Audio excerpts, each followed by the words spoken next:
Good evening, mathematicians and lay math enthusiasts. My name is Jeff Cook, and this is a video on a direct proof of the Birch and Swinnerton-Dyer Conjecture. This is a paper that I and my co-authors have in preprint. We put it up in August. It's been under kind of a private file for a while as we were going over it and double-checking everything to make sure that we haven't missed anything obvious, but we haven't been able to find anything obvious, and we are ready to release it to you so you can go and look into it and beat it up. And this video, I'm going to kind of just go over it again, like a lot of my videos, just talking. This is not scripted. I'm just going to go over it like you and me sitting down for coffee and going through it step by step. But I am going to assume that you know very little about this conjecture and very little about elliptic curves, so that way we can include everyone on this. And hopefully I can avoid all of the deep rabbit holes that this research goes into, because it goes deep fast and it can be very confusing. So the proof is not that terribly confusing at all, and everything in this video and the videos to follow should sum up everything you need to know to understand the proof. That way you have a fair shot at going and finding any errors. All right, so again, if you don't know me, you can check out my other videos, or you can go to ResearchGate, and you can also look at Greg Volk, my co-author's background, and Dennis P. Allen's background as well. But where do you find the paper? We have uploaded it to ResearchGate. So if you go to your favorite search engine and just type in anything similar to this, ResearchGate, Cook, Birch, Swinnerton-Dyer, anything like that, it should come up. With that, it does come up as the second, at least in this search engine. And go there and click, and you will be able to read it. It is now public file. All right, while you're there, you might want to check out our other paper in preprint, which is a direct proof of the Riemann hypothesis.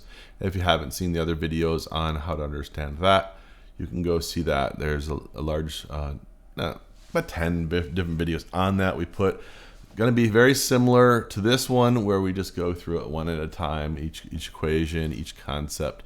And that paper now, about 3.5 years, has close to 13,000 reads. That's a lot of mathematicians' eyes on it. We have also sent it and corresponded with a large number of mathematicians, and no one to date has found an error in it.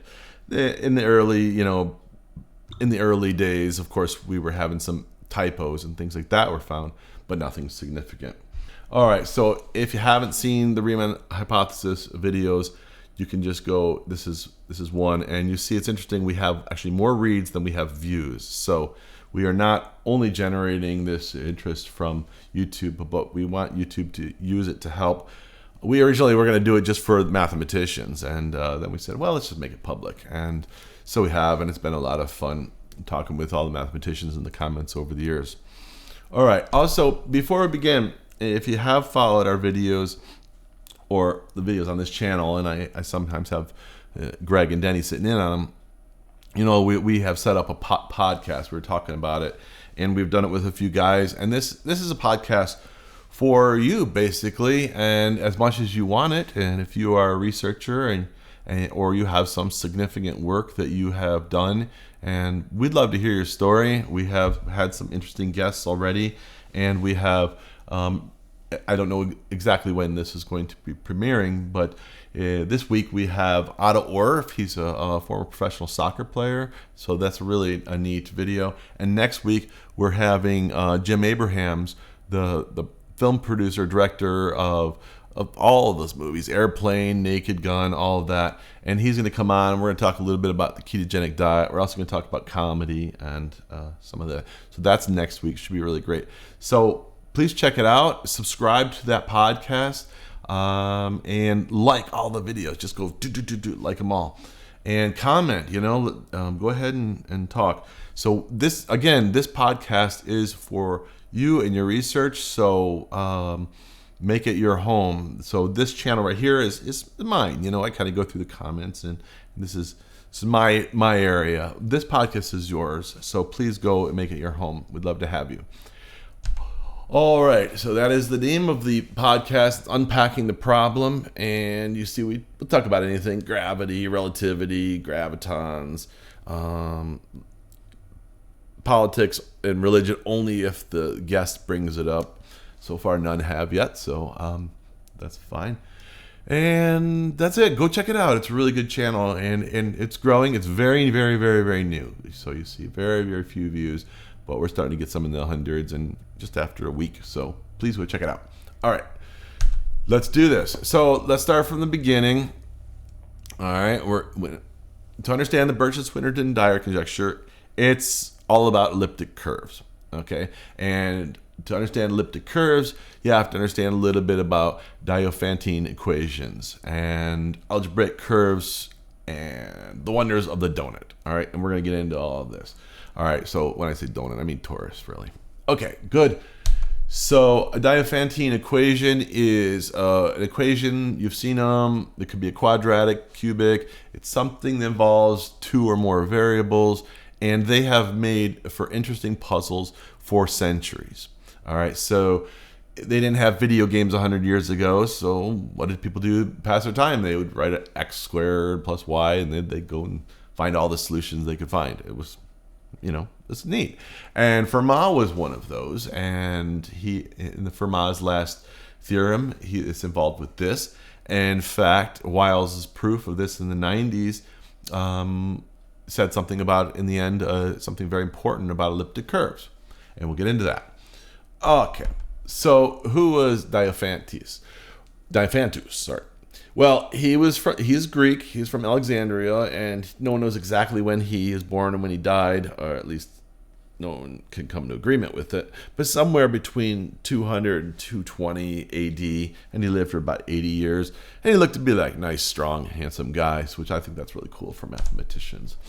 Okay, now, we're not interested in the first one here, this Diophantine equation. We are interested, because that's a quadratic. We know this. We can subtract w from both sides.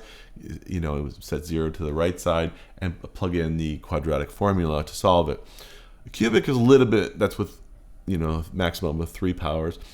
It's a little more complicated, but it's still very manageable. But this is our area of research and the interest that we have here going forward.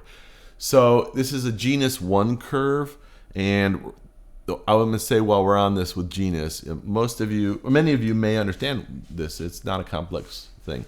But the Birch and Swinnerton-Dyer conjecture, the one thing that makes it complicated, and it is very complicated, but there is only one thing that makes it complicated, and that is all of the rabbit holes, all right, all of the terms. Each term could take you weeks to fully understand. Not genus is a little bit more simple, but some of the others, you really got to kind of dig deep into it, and it can slow up the learning curve. All right, so the learning curve with this is quite steep, and it's not easy to just kind of gloss over all these in this video, but we're going to have to do that, otherwise it would be too long. So let's just dabble with what specifically elliptic curve is, and not go into all of the other algebraic curves and that, but I am going to touch a little bit. All right, so an elliptic curve is a smooth projective algebraic curve. Okay, smooth, we kind of understand that intuitively. So a parentheses would be a smooth curve. Now, if we take the top end of the parentheses and the bottom and extend it off into infinity, that's kind of what we mean. But really what we mean by a curve is that we have this equation, for instance, an elliptic curve equation, which we showed you before, and you start plotting all of the solutions. They're going to line up in a nice curved line like this, and that's what they call a curve. It's all the solutions to the problem. So if x equals 1 is a solution, and or x equals 1 and y equals 1 is a solution, then you plot that point on a plane and graph it, and that's what you start to get. All right, so that's smooth. Now, not smooth kind of is important in this study and in this proof. So if you have what is this, braces, all right, so the symbol of braces, if you take the two ends and you extend it off into infinity, still when you come into the middle, it stops and turns around. That little point is called a cusp, okay? This little point right in the center. All right, that would be not smooth. All right, now smooth may also kind of include something where the curves are disconnected, like you have this little, I used a zero and a parentheses to symbolize this. You might have this little globular off to the left hand side of the origin. So if you're plotting x and y and you're going to do the solutions, you may get some solutions over here with an elliptic curve, and it kind of roughly looks circular, but it's not exactly. But that one has to be smooth as well, and typically is. So that's often what you get all over the left hand side, but not necessarily. Now, the interesting thing is kind of interesting, but not terribly useful, but it was probably very interesting in the early years of discovery, and everyone seems to talk about it, so it must be interesting to somebody. Sorry, I don't mean to be cynical, but if you take a point right here, and this is, let's say this is a rational point in this little circular thing, and you draw a line between that and another rational point, then if you continue that line, it's going to connect with a third rational point, so you get 3 for the price of 2. The problem is elliptic curves have millions and billions, an infinite number of solutions, rational solutions, or at least some may and some may not, but a lot more than 3, and you can't find them all with this because we're kind of looking at this object as though it's a 2-dimensional object, when in reality it's a 3-dimensional body, and we'll get into that. The most important thing is to understand this is still just one curve because it comes from one equation. Yes, they're separated, but again, that comes just from the projective aspects of it. All right, so what do I mean by we're looking at a 3D body in 2D? So you gotta understand what projective means. And just think of a projector, a movie projector, and it casts a shadow. We can kind of see the same idea with that. So, but what I'm more interested in talking about are the projective lines. So if you look at this scene from the movie Stand By Me in the railroad tracks, from the left-hand side, kind of looks like a pier, like as it goes off into the horizon, converging with the railroad track on the right-hand side. All right. Well, on the projective plane, that actually forms a point.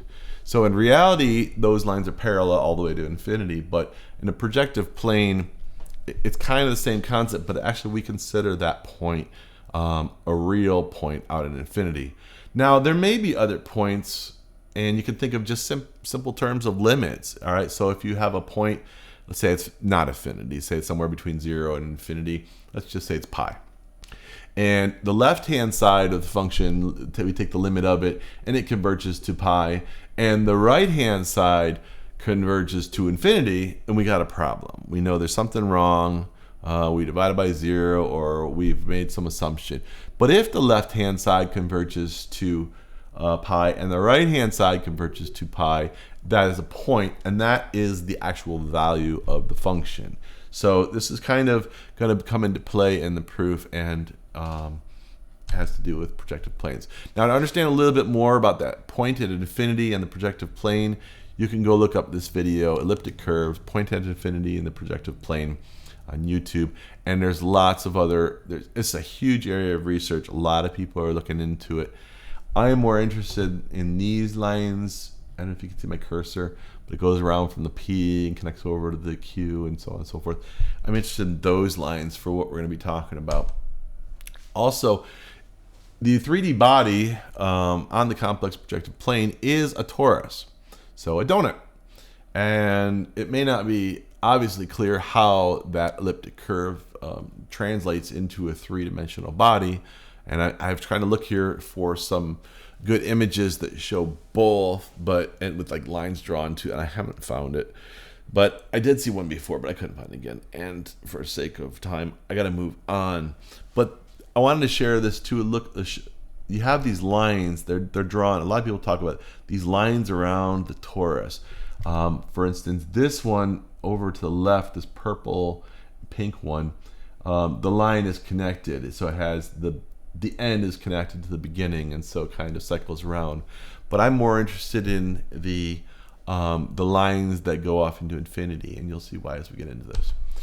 All right. So I want to talk a little bit about, as you're starting, if you're just starting to learn about this, just be careful to take it slow, because you may lose some of the beauty by digging deep into the rabbit holes. I'm going to give you these examples. So I was talking about how an elliptic curve is a smooth projective curve from genus 1. Well, if you just take this one sentence and you don't know what any of this is, let's say you do know what algebraic geometry is, but you've never studied it, then every single one of these terms is a new rabbit hole. In the first sentence, you gotta know what an algebraically closed field is, projective end space, homogeneous polynomials, a locus, not locus like the bug, but locus, prime ideal, algebra. It gets really deep, and you can really get depressed. I'll be honest with you. You got to take it slow. I mean, mathematicians that study this, they're their PhDs. There's just so many terms to understand just around this area. Okay, but once you got it, well, then everything is simple from there. But I believe that the proof is simple enough for you. If you have some understanding of what we're going to go over, you will be able to go through that proof with a good calculator and break it all apart. But understand genus. Let's start with the simple. I think it's the simplest one. Is simply the number of holes of some body. So that body we'll call a torus, right? That was one that has a hole. But let's think of a ball. All right. So yeah, if you got a soccer ball, you got a hole where you blow it up. But we're talking about a hole that goes all the way through, like a donut. Okay. So genus 0 would be a ball or a sphere, if you want to go like that. But I'm looking for household items. Genus 1 would be a donut. Okay, 1 hole. 2 holes, a teapot. So you have the hole of the handle and the hole of the spout where the water or the tea comes out. Of genus 2, and a pretzel. The traditional pretzel shape has 3 holes, and I run out of household items when you get up to the genus 38 and stuff. So, long story short, it's just an object with the number of holes. Okay, so the genus of a torus is genus 1. Make sense? Simple stuff. All right. So if you really want to know, then if you're looking at an equation and let's just say you want to be like they did 100 years ago and just sit there and fiddle around with Diophantine equations, and you want to work with cubics, variables to a power. Well, it may not be too easy to understand if it's elliptic curve or not. If you really want to guarantee you got elliptic curve, go check out this database. It's a powerful tool, and it's necessary for anyone researching this. It's lmfdb.org. And here you can go look at, there's elliptic curves over rationals, genus 2 curves over rationals, higher genus families. You can plug in the discriminant, the rank, bad primes, and we're going to go over those and kind of pull up all the elliptic curves that have those. So I put in here rank 1, and we're going to talk about what the rank is. We talk all 3 of those, and then it's going to pop up all the rank 1 elliptic curves over the rationals. All right, so rational over the rationals means, well, you can attach. Let's just see. You can apply an elliptic curve over a number of things. You can apply it over number fields. Okay, so but we're interested in the rational solutions, elliptic curves over the rationals for this. The Birch and Swinnerton-Dyer conjecture is involved with that, and so is our proof, of course. All right, so you can just grab any random elliptic curve and do the work that we're going to do through this video. All right, so again, how do you know really if it's elliptic curve or some curve with a singularity or cusp? Well, before you understand that, it's better maybe to think of it in terms of a torus, and I'm going to do, rather than that, the cusp of which we were talking about before. So in terms of a 3D body, I like to think of a floaty, and I'm trying to find an image of a deflated or pinched floaty, but I think this girl here in the middle, if that turtle floaty has a hole in the center, then we could say that is homotopic to a torus. But let's just assume there's a hole in the middle. Looks like there's not, but anyway. All right, so as she's sitting on it, if she were to deflate that a little bit, and the inside of the torus would touch the other inside on the opposing side, that would be a cusp. Okay, and where do you think cusps would most likely occur if you're pinching this? Probably around the edges, right? And in the middle, even harder to pinch that down. Now, when we're going to reduce an elliptic curve mod p, which is the primes, which we're going to show you what that means and how to do it, sometimes you get a prime that is so close to the edge, or it's just significant in that way, and it will pinch and it will touch down. Well, the problem with that is it's no longer elliptic curve. Pardon me.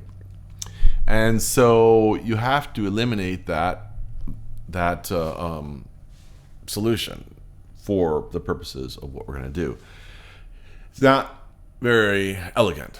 We're going to get over it. We're going to go over it, and I'll show you what I mean more. But that's understand is when we have a cusp. You saw what a cusp looks like, a two-dimensional elliptic curve.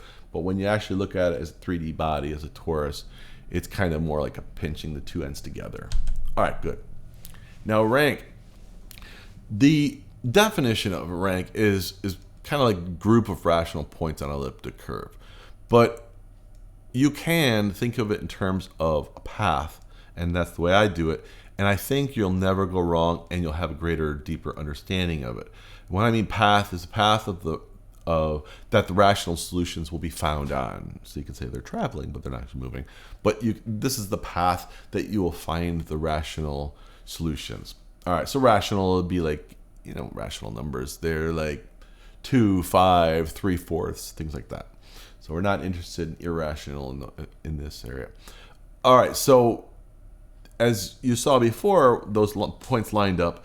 Well, when you actually look at the whole torus, which is, in essence, all of the solutions, rational and irrational, the rational line up off to infinity, or seemingly. So if you find one and you find the second, you know the multiple between the two. You can find the third, fourth, all the way into infinity. And it just keeps wrapping around that torus. Now, if there's a finite number of rational points on there, the end will meet up with the beginning. And I'm going to go ahead and show you some of what that looks like. So Greg and I kind of been doing some stuff with GeoGebra. We're trying to find the generator function of the rational solutions, which is this is an abstraction of that concept. Okay, so this is simply just creating a curve here. If you look down at the very bottom, A equals curve, and it has all this pi in there. The pi in there is so that I don't end up with multiples, because if you end up with a multiple, you're going to end where you begin. So pi kind of is an irrational number, and it kind of throws everything off. So I can demonstrate this. Just understand, if you have an infinite number of points, irrational solutions on this curve, as you take it to infinity, it's just going to keep going around and around and around and around to form what looks like a torus, and the lines will never, ever, ever, ever touch. And you may say, well, of course, it's forming a solid. They're going to touch eventually. As long as they're it's at the same trajectory with respect to some plane, we don't know, x, z, x, y plane, somehow, some angle, some trajectory, you're never going to cross it. Why? Because each point on this line doesn't have any dimension. It has no width and it has no length. It's just a point. Now, if you line a bunch of those points up, yes, then you have one dimension, you have a line. But you're never going to have width. Now, this is a computer rendition of the line, and so we have to add width so you can see it. But the reality is these lines will never touch each other unless they crisscross. Make sense? Now, you can think of each one of this line, it's only one line going around. You could think of this as a rank 1 elliptic curve. Now, you could have two of these little streamers coming off this smaller radius. If you look at, there's a larger radius for the hole, and then there's a smaller radius for the structure. You could have another streamer coming off of this. That path would be another rank. So now you'd have rank 2, and you could have rank 3 and rank 4, and we don't know how many ranks you could fit on there. But since they don't have any width, it seems logical that they should have, that there could easily fit an infinite number of zero width lines, right? And they could, but the question is, we don't know if they do. So maybe they don't want it. Maybe the universe doesn't want an infinite number of ranks on an elliptic curve. Some people theorize that there is a bound, there is a limit to what a rank of elliptic curve can be. That, I don't know, maybe 203. For whatever reason, they think that there's, and it's a very popular idea, and it kind of waxes and wanes. Like sometimes in history, they were going, it must be the limit, a bound on it, and then a little later they go, no, there could be an infinite number, and they go back and forth. I subscribe to the notion that there is an infinite, there is no bound to the rank. However, the proof does not depend on either, and we take both into consideration, just so you know. Okay, but that's what rank is. It's the number of those. And so if you think of it, all the rational solutions would be somewhere on this line. Now, if you had more than one rank, of course, you'd have rational solutions on the other one. You got to go find that rank somewhere. That's what's interesting. And so it is hoped that a proof of the Birch and Swinnerton-Dyer conjecture would give you the generator equation for all of these rational points. Ours does not. I do have a generator equation I'm working on, but it would take a long time to prove it to be correct, and so and I have to check it and everything, and it's not relevant to this proof, so we're moving on. All right, if I ever do nail that down, I'd be happy to share that generator equation. All right, so is there any way to see the rank or get a hint of the rank from just looking at an elliptic curve, the equation?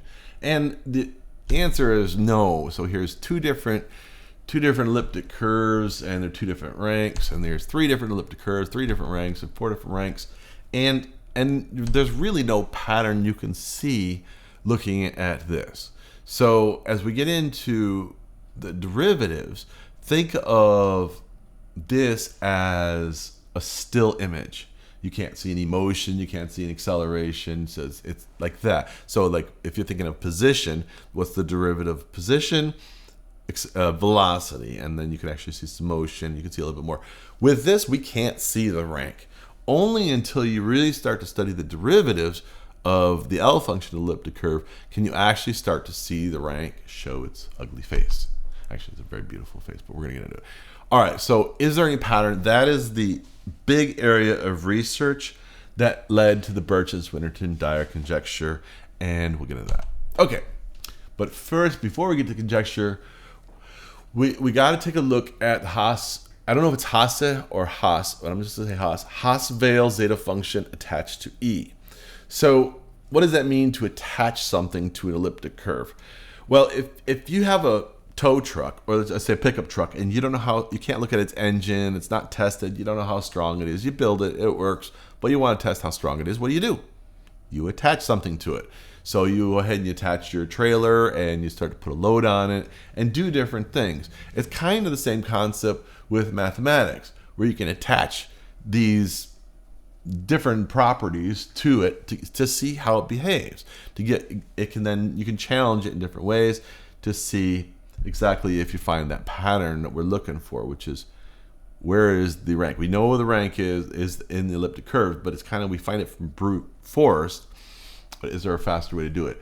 So this right here is to me one of the most beautiful equations in mathematics, and I don't really know how he found this, you know, where he started with it. He was interested in the arithmetic zeta function, which comes from his work, and you can, it's a kind of a way of studying elements of a set or elements of a group, and you can apply just about anything to it. When you apply elliptic curve to the arithmetic zeta function, you get this, and you do it in terms of the prime numbers. So the primes are the elements, and this n sub p is the number of solutions mod p of the elliptic curve. So you see the s is independent of the elliptic curve. So we have this L, what's called an L function. If you look down to the bottom, the L function of an elliptic curve and s, we kind of attached s to it as well. And actually it's independent of E, so I wouldn't say it's kind of attached. It's just like a trailer's independent of the truck that's towing it too. But this right here is the most beautiful concept, at least that I've ever seen, where you're actually now bringing the Riemann zeta function into the realm of an elliptic curve, and again we're kind of attaching the Riemann zeta function to the elliptic curve, and you get the Haas-Weil zeta function attached to E. All right, we got to study a little bit about the L function because it's at the heart of the Birch and Swinnerton-Dyer conjecture. All right, this is how it's defined. Be careful also when you're going and doing your own research. that there's not any typos or ambiguity in what you're looking at, because there are. It'd be better to find a very simple book to start with. But because you can see right here, they're saying that the function is defined if p divides n, and then down here if p doesn't divide delta. Okay, so we're interested in the discriminant, or we're interested in the prime number divide the discriminant. Okay, that's all we're talking about.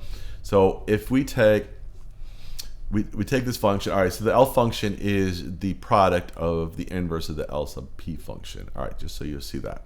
All right, so we take a prime number. We take an elliptic curve. You saw the elliptic curve. And we're going to do this calculation on the next page. And we reduce it mod p. Let me show how to do that.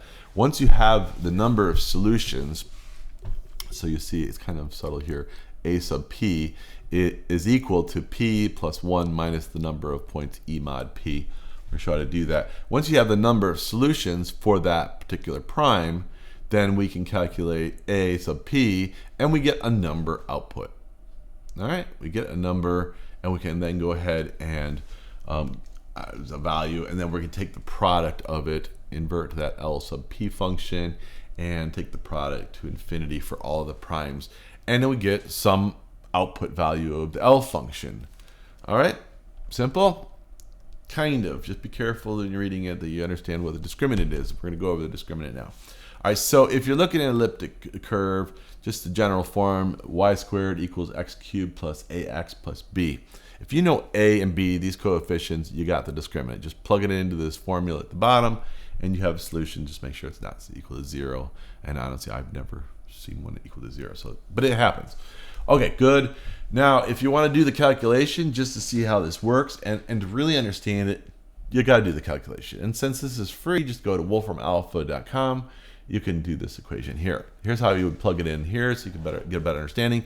Do y squared plus y congruent, which is that symbol down here, but you can just type the word congruent.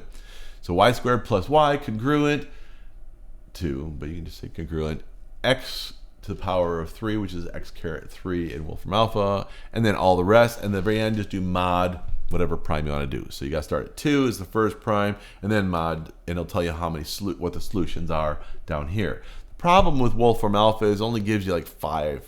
It only gives you a 5. Now, as I was talking about, there's some general solutions.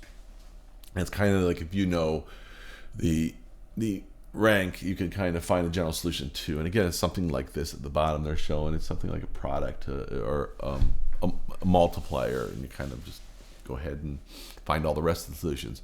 Well, this is the general solution, mod 3. All right, good. Now, if you're going to want a lot of solutions, because you do if you want to actually calculate the L function. 1 second, water. Coughing, water, hold on. Then you got to get your programming hat on. Write a little script. I'm going to put the script in the description, or link to it in the description. When I upload it, I'll upload it to ResearchGate, and you can get this. Excuse me, sir. Sorry.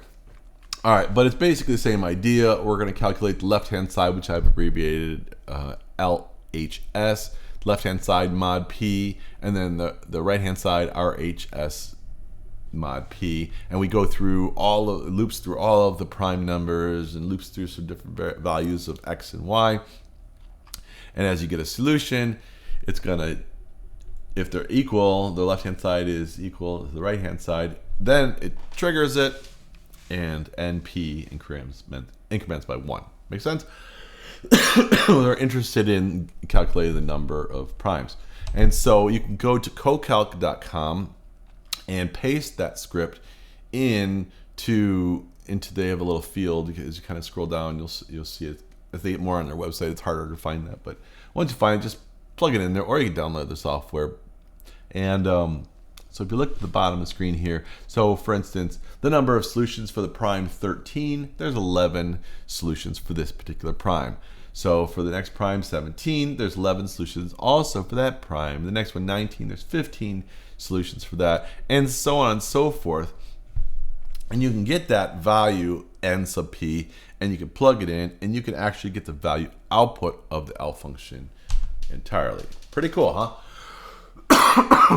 Well, there's a little problem is of course if it's dividing the discriminant, if it's if it's dividing it evenly, then you got a big problem because you have to just mark 1 in there, and then it always kind of leaves you with the feeling that there's something wrong with our solution. This value is not exactly accurate because I took this out.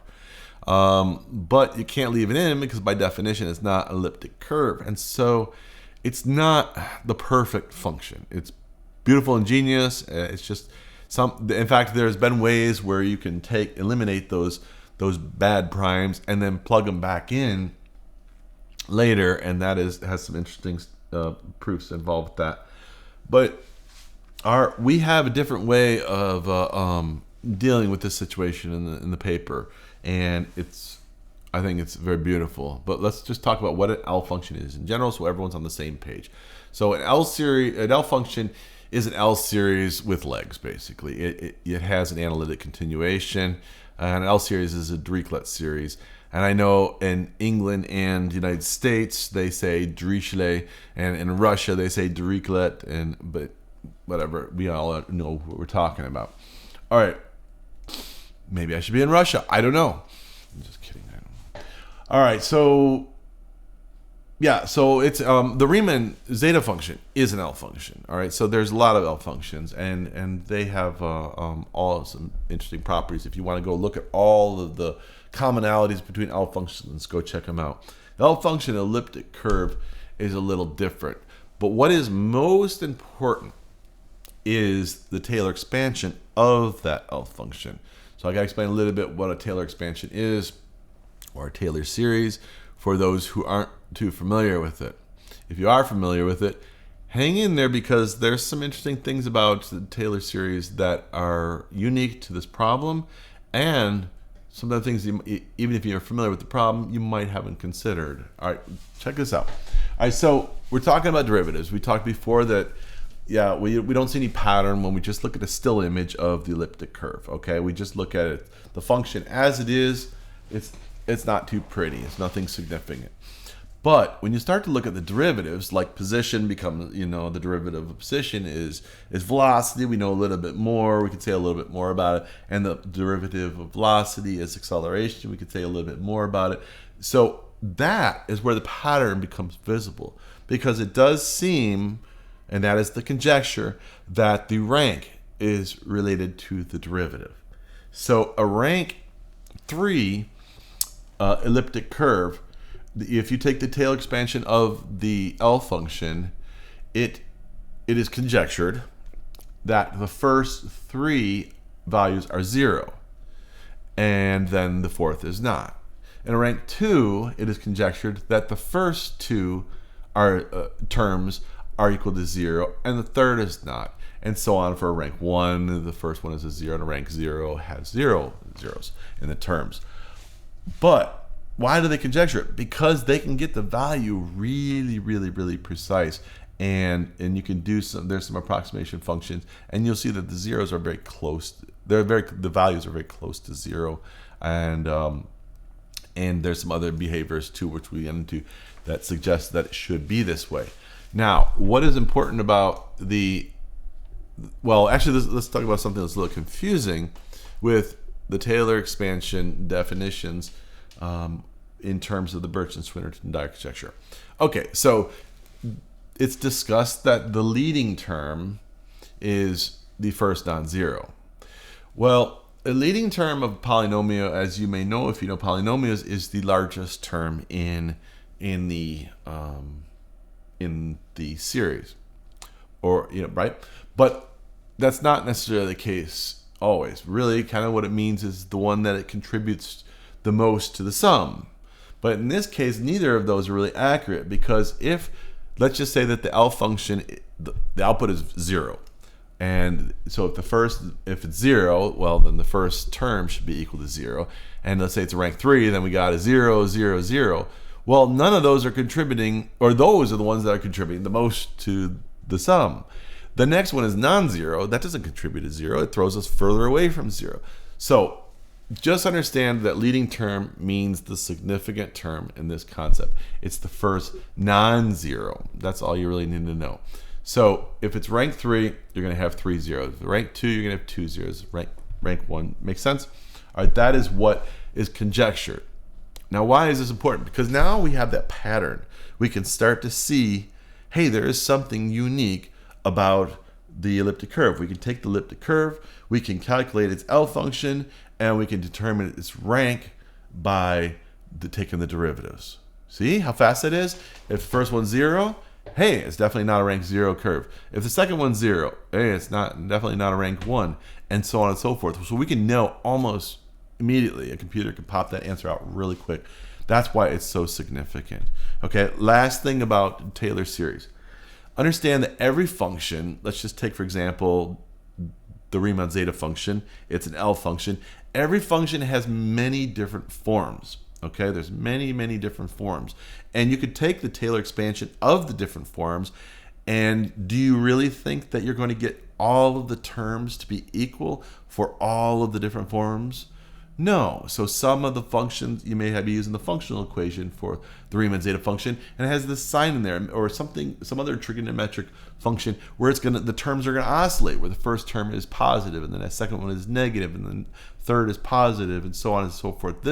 And the other form, you may take the Taylor expansion, and they're all positive, or they're all negative, or all the terms are completely different, the values of each term, with the exception of the first, because that's most likely. Or you may even get one form where the first term is undefined, where it just simply changes the leading term to be the next term.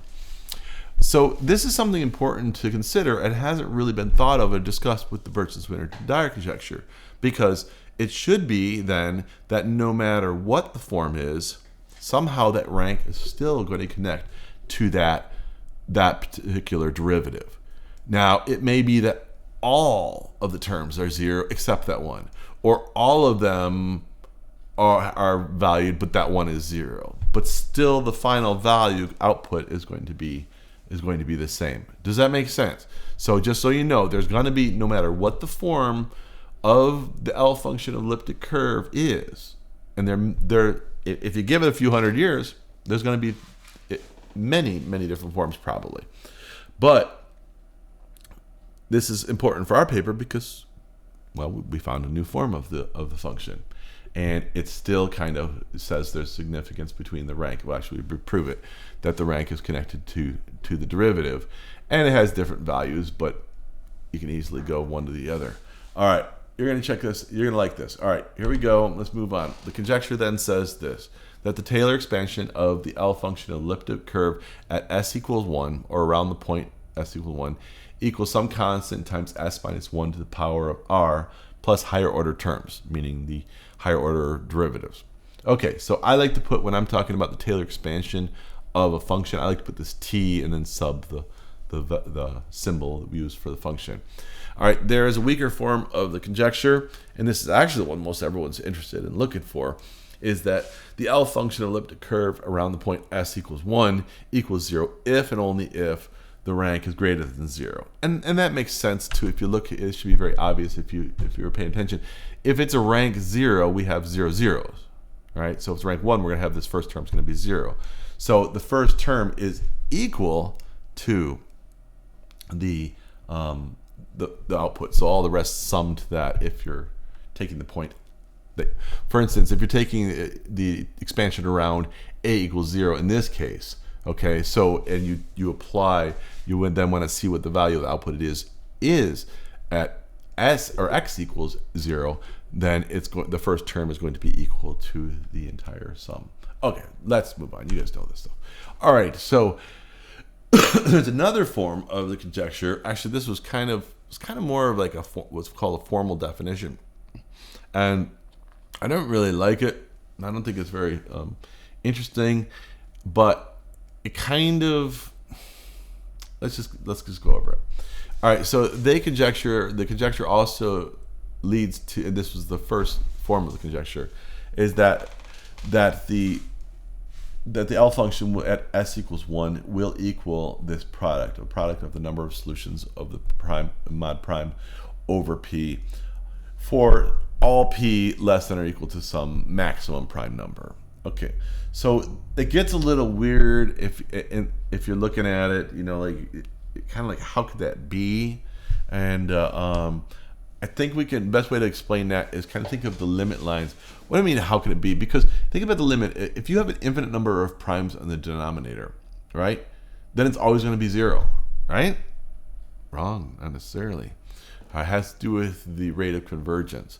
So it's not always going to be 0. In fact, it's been since proven, as we'll get into, that rank 0 curves are never equal to 0. Or I think it's fully proven they're never equal to 0. It's only the ones the higher ranks. Okay, anyway, but the way you can understand that, and this is important when you get into the paper, is we understand limits. Again, it's the rate of convergence. So if you have the number of primes converging roughly, or the number of solutions mod p are converging roughly the same idea or the same rate as the primes, then you could land at a point not infinity. You could end at a point not 0. You could end up at some point less than that, like 1.234 or whatever, some value. And that is precisely what we have found. Now, the interesting thing about the conjecture, in Birch and Swinnerton-Dyer did note this, that the hardest part of this proof is finding a precise value of a rank 0 elliptic curve, the L function of a rank 0 curve. They can find the others are pretty easy because they're zeros, and well, they couldn't find the precise value. In fact, until very recent years, it wasn't even known if it was a finite number. It was thought maybe it's still infinite, you know, maybe because the primes, you know, maybe the number of solutions swamps out the primes. It just wasn't known. It is now known, and it is a final result of paper. Exactly, you can calculate the value, which I think is significant and profound. All right, but the question is this always finite? Well, they conjectured this. There's a variety of things that result as they conjecture, and it's taken on different forms. But this function, the product of the number of solutions mod p over p, is asymptotically equivalent to some constant, I label it lowercase kappa, times log p, which is the maximum prime that you're taking over, to the power of the rank. And that's as taking the limit as the p goes to, the largest prime goes to infinity. Now, if you take it in a different direction, they found the limit to that too, or they're conjecturing the limit too, is that as you take it towards s equals 1, that the Haas-Weil zeta function is asymptotically equivalent to a constant big K, or big kappa, s times 1 to the power of r minus 1. Now, remember I said with the rank relates to the derivatives. It may be plus or minus 1 there, and like they have found, it seems to be pointing to, it's just always somehow related. You know, the plus or minus 1, it's going to be off by something, but at a consistent distance. All right, it's either going to be equal to the rank or somehow all of the limits seem to be centering on the rank. This is very, very interesting. Right there, the fact that the Haas-Weil zeta function would equal this at this point as s goes to 1 is very beautiful for me. All right, as you get digging into it, you might see that beauty too. All right, so the conjecture in the most common form is this top one. It's the Taylor expansion is equal to c times s minus 1 to the power r plus higher order terms. Why didn't they just go ahead and put a sigma and take the sum and show the sum? The reason is because they don't know if there is if the rank is bounded or not. Is there a limit to what the rank can be for any elliptic curve? Obviously, one elliptic curve is going to have its set rank, but I mean in general, is there a limit to what an elliptic curve can have as a rank? And since they don't know that, they just sit there and say higher order terms. And since we're talking about r and powers and the zeros connecting to the derivatives, there's some point you might have to stop summing, all right? And that would be at the bounded r. Well, if you consider it taken to infinity, that there is no limit to what a rank can be, then you can simply start summing. The lower bound of the series can begin just at the rank, because all the rest are zeros and they don't amount to anything anyway. And so they don't contribute to the sum.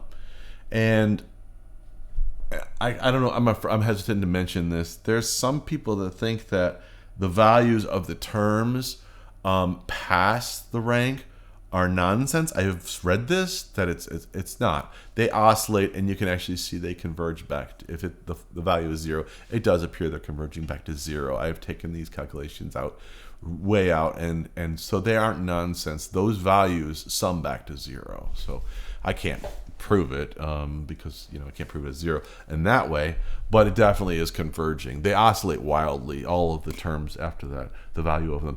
In any case, let's move on. But if that's the case, then we could say the conjecture says, well, we can set the lower bound just equal to the rank.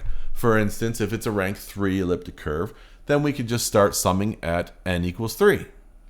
If it's a rank 2, we could start summing at n equals 2. Now, what that equates to is this on the right hand of the equality, c times s minus 1 to the power of r over 2 minus s, in that region around the absolute value of s minus 1 less than 1. Now, considering also a bounded rank, you can do the same exact thing. Set the lower bound at equal to the rank, and you get this big old thing, which I'm not going to read. All right, so you can see it, hopefully. If you're listening, just stop and go look at the screen. All right, so we can consider the conjecture to be this as well, because if we take it to infinity, and we just say, well, we got two equations we're working with, but this little function over here on the right hand side is very easy to handle, and you can do different things with it if you actually make some progress, as we have done.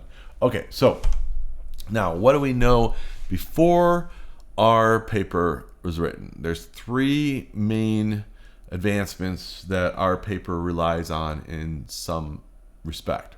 So the first was in the late 80s, the Kolyvagin results, but I'm going to tie that together with Gross and Zagier, which I think was very early 90s, like 90 or 91, and they kind of saw what Kolyvagin did, and basically that group effort of the 3 of these guys, they didn't work together, 2 of them worked together, is that the conjecture is true for all rank 0 and rank 1 elliptic curves. And that's a big deal, because that is most of the elliptic curves. People have done averages of what is the most common rank of all elliptic curves, and it's 0 and 1. So most of the conjecture is already known to be true for almost all, like 90% or something like that, of all elliptic curves. It's just those few that it's unclear. All right. So Weil saw their result and was like, holy smokes, I can prove Fermat's last theorem with this if I can prove that all elliptic curves are modular. And sure enough, he did. The result of that is that he proved Fermat's last theorem, but also now we can say that the L function of elliptic curve at s equals 1 is finite for all elliptic curves, even for r equals 0. Now we know it goes to a point, those 2 lines, the railroad tracks, converge to a point not equal to 0, because they already proved they can't be, and not equal to infinity. It's somewhere in between. And that is beautiful. That opened the door for us to be able to apply our proof in general. Now, please understand that these guys were starting kind of what the approach has been of going and hammering away at elliptic curves, rank 2 and 3 and all that, because it's already kind of been proven, rank 0 and 1. But if you remember, as I said, Birch and Swinnerton-Dyer said that we almost have a proof if we could just find the value at rank 0, the value of the L function. It's not hard to prove if you just can find that value. And so a lot of people are kind of go, well, we already know rank 0 and rank 1 is proven, and we're going to go the other direction. But what is harder, to go way out into infinity and start proving all of these different ranks, or just deal with the difficult one, the rank equals 0, and then all the rest, it falls into place very easily that they're all going to be equal to 0, as you'll see if you go ahead and read the proof, which you should do right now. Now we can't continue this on or go on for long, but be ready for part 2. Please click subscribe, like if you like, and if you have any questions, put it in the comments. I am active here. If you really want to have some fun and you want to learn a more wider range of topics, go ahead, go to the podcast, Unpacking the Problem, click like, click subscribe. Even if you're not interested in the topic of that particular guest, the next week or two, we have a wide variety of guests. Somebody's going to come along you're really in love. So please go subscribe. It's a fun time, and maybe we will have you on one day. Anyway, have a good evening. My name is Jeff Cook. Thank you very much.